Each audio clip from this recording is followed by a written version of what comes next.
মালয়েশিয়াতে এসেছিলেন Turkish aerospace ইন্ডাস্ট্রির প্রধান মেহমেত দেমিরওগলু। আমার সেই প্রোগ্রামে স্বয়ং উপস্থিত হওয়ার সুযোগ হয়েছিল, যেটা আপনাদের সাথে ইতোমধ্যে আমি শেয়ার করেছি। সেই প্রোগ্রামে তিনি কান ফাইটার জেটের সর্বশেষ আপডেট সম্পর্কে কি বললেন এবং হুডজেট ফাইটার জেটটি সম্পর্কে কি বললেন এবং তাদের আপকামিং প্রোডাক্ট ভিটোল ড্রোন সম্পর্কে কি বললেন, এই সবগুলো বিষয় আলোচনা করব আজকের ভিডিওতে। আসসালামু আলাইকুম রহমতুল্লাহি বারাকাতুহু। কালকে আমরা ডিএসএ তে ছিলাম, ডিফেন্স সার্ভিসেস এশিয়া। আজকে চলে আসছি হচ্ছে হায়াত হোটেল কুয়ালালামপুরে, মালয়েশিয়ার রাজধানী কুয়ালালামপুরে হায়াত হোটেলে। আমরা আজকে একটা প্রোগ্রাম ছিল, সেটা হচ্ছে তুসাসের, টার্কিশ অ্যারোস্পেস ইন্ডাস্ট্রির। তো টার্কিশ অ্যারোস্পেস ইন্ডাস্ট্রির আজকের এই প্রোগ্রামে এখানে উপস্থিত ছিলেন মেহমেত দেমিরওগলু, যিনি কিনা তুসাসের প্রেসিডেন্ট। আমরা অনেক ভিডিওতে তার কথা বলেছি, যেরকম হচ্ছে তুসাসের যে ভিডিওগুলো ছিল, কানের ভিডিও ছিল। সো আপনারা আমার পিছনে দেখতে পাচ্ছেন যে তাদের প্রোডাক্টগুলো কি কি, আঙ্কা, গোকবে, তারপরে হচ্ছে হুডজেট, হুরকুশ, কান, এই সবগুলো কিন্তু সেই তুসাসের প্রজেক্ট। এবং আজকে তিনি এখানে তার ওপেনিং সেরিমনিতে সে তার বক্তব্য দিয়েছেন এবং সাথে উপস্থিত ছিলেন টার্কিশ অ্যাম্বাসিডর, আরও উপস্থিত ছিলেন এবং মালয়েশিয়ান বিভিন্ন অ্যাম্বাসিডর, এবং সাথে ছিলেন মালয়েশিয়ান বিভিন্ন ডিফেন্স ইন্ডাস্ট্রির এবং হচ্ছে মালয়েশিয়ান অ্যারোস্পেস ইন্ডাস্ট্রির বিভিন্ন কর্ণধাররা বা কর্তারা এবং সিইওরা। তারা এখানে একসাথে বিভিন্ন বিষয়ে আলোচনা করেছেন এবং একটি ডায়ালগের মতো, মনোলগ ছিল না, এটি একটি ডায়ালগের মতো আলোচনা ছিল। সেই ডায়ালগে তারা বিভিন্ন বিষয় সম্পর্কে, টার্কি এবং মালয়েশিয়া জয়েন্ট ভেনশনে কিভাবে তাদের কোঅপারেশন বিল্ড আপ করা যায়, কোঅপারেশন থেকে কিভাবে প্রজেক্ট শেয়ার করা যায়, সবকিছু এই সব বিষয়গুলো তারা কিন্তু এখানে আলোচনা হচ্ছিল।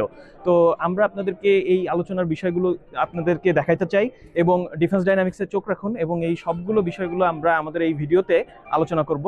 আর কালকে ডিএসএ থেকে যে আলোচনাগুলো আমরা করেছিলাম সেগুলো হয়তো আপনারা উপভোগ করছেন, এবং ডিএসএর সাথে তুসাস এবং এই একই প্রোগ্রামগুলো, মালয়েশিয়াতে এত বড় বড় প্রোগ্রাম হচ্ছে এবং তুসাসের সাথে লাইক মালয়েশিয়ার যেসব কোম্পানিগুলো সেমিকন্ডাক্টর শেয়ার থেকে বিভিন্ন ধরনের শেয়ার, এবং তারা কিভাবে টেকনোলজি শেয়ার করছে। সো এই সব টেকনোলজি শেয়ার এবং সব কিছু তাদের এই সেরিমনিগুলোর মাধ্যমে হয়ে থাকে। আমাদের উচিত, লাইক বাংলাদেশের উচিত, এই ধরনের কোম্পানির সাথে বাংলাদেশে এরকম বড় বড় প্রোগ্রাম অ্যারেঞ্জ করা, যাতে করে আরও বড় ধরনের টেকনোলজি শেয়ার এবং আর&ডি শেয়ার, এই ধরনের কার্যক্রম আরও বৃদ্ধি পায়। সো ধন্যবাদ, আপনারা দেখতে থাকুন। Khan is our fifth generation fighter, which put us one of the four countries that reached the fifth generation fighter producing, not only designing, producing capabilities.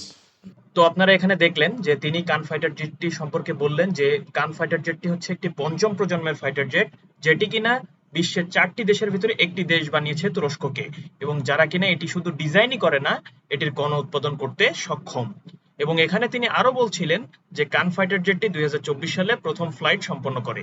এখানে তিনি বলছিলেন যে তার আপডেট সম্পর্কে আগামী জুলাই মাসে কান ফাইটার জেটটি পরবর্তী ফ্লাইট সম্পন্ন করবে ইনশাল্লাহ। তিনি ইনশাল্লাহ কথাটি এখানে উল্লেখ করেছিলেন। আরো বলছিলেন যে তার পরবর্তী 3 মাস পরে আরেকটি ফ্লাইট সম্পন্ন করবে কান ফাইটার জেটটি। তো আমরা বুঝতে পারছি যে এই বছরে কান ফাইটার জেটটি 2টি ফ্লাইট সম্পন্ন করতে যাচ্ছে এবং কনজিকিউটিভ 3 মাস পর পর ফ্লাইটগুলো নাকি এখন সম্পন্ন করতে সক্ষম হবে। তাহলে বোঝা যাচ্ছে যে কান ফাইটার জেটের ডেভেলপমেন্টের কাজগুলো ইতিমধ্যে সম্পন্ন করেছে তারা। So that challenges. We are just starting.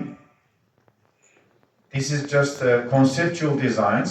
It is not there yet, but this or এরপরে তিনি তাদের আপকামিং প্রোডাক্ট ভিটোল ড্রোন নিয়ে কথা বলছিলেন, যেটি কিনা তাদের আপকামিং প্রোডাক্ট এবং আগামী 5 বছরের ভেতরে তারা এই প্রোডাক্টটি বাস্তবায়ন করতে সক্ষম হবেন।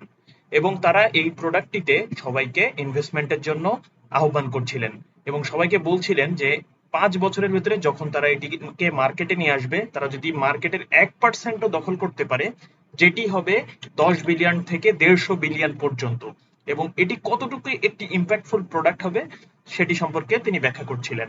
এই ভিটোল ড্রোনটি তারা কিনা এয়ার ট্যাক্সি হিসেবে ব্যবহার করবে এবং পৃথিবীর বিভিন্ন দেশে সাপ্লাই দিতে সক্ষম হবে আগামী 5 বছরের ভেতরে, সেটি তিনি এখানে ব্যক্ত করেন। Hürjet, one of the best trainers available out in the market. It is being developed. It's here. তো এখানে মেহমেত দেমিরওগলু বলছিলেন যে এই হুরজেটটির পার্টস গুলো মালয়েশিয়াতে তৈরি হচ্ছে।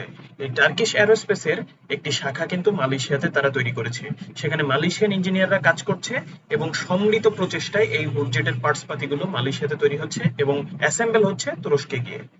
এরপরে তিনি বলছিলেন হুরকুশ সম্পর্কে। হুরকুশটি একটি pilot training jet, pilot training করার জন্য এটি প্রযোজ্য। এবং তিনি আরো বলছিলেন এটি শুধু ট্রেনিংই নয়, হালকা অ্যাটাকের জন্য এই হুরকুশটি ব্যবহার করা সম্ভব। তো আপনাদের হয়তো অনেকেরই কোশ্চেন ছিল কান ফাইটার জেটটির ইঞ্জিন আপডেট নিয়ে, কিন্তু মেহমেদ দেমিরওয়ালু এখানে কান ফাইটার জেটটির আগামী ফ্লাইটটি কবে হতে যাচ্ছে অর্থাৎ জুলাইয়ে সে কথাটি ব্যক্ত করেন খালি। আর এখানে একটি ডায়লগ হচ্ছিল মালয়েশিয়ার ইঞ্জিনিয়ার বোর্ডের লোকজন এবং তুরস্কের মেহমেদ দেমিরওয়ালুর পরের ব্যক্তি যিনি হচ্ছে ভাইস চেয়ারম্যান তুসাসের, তিনি এখানে উপস্থিত ছিলেন এই ডায়লগটিতে। আমি আগেই বলেছিলাম পুরো সেমিনারটা একটি মনোলগ ছিল না, একটি ডায়লগের মতো ছিল। এই ছিল আমাদের কান ফাইটার জেট নিয়ে আপডেট এবং তুসাসের সেমিনারটিতে আমরা কি কি করলাম এবং কি কি আলোচনা হলো সেই সবকিছু বিস্তারিত। তো এই ধরনের ভিডিও পেতে আমাদের সাথেই থাকুন। ভালো থাকুন, সুস্থ থাকুন।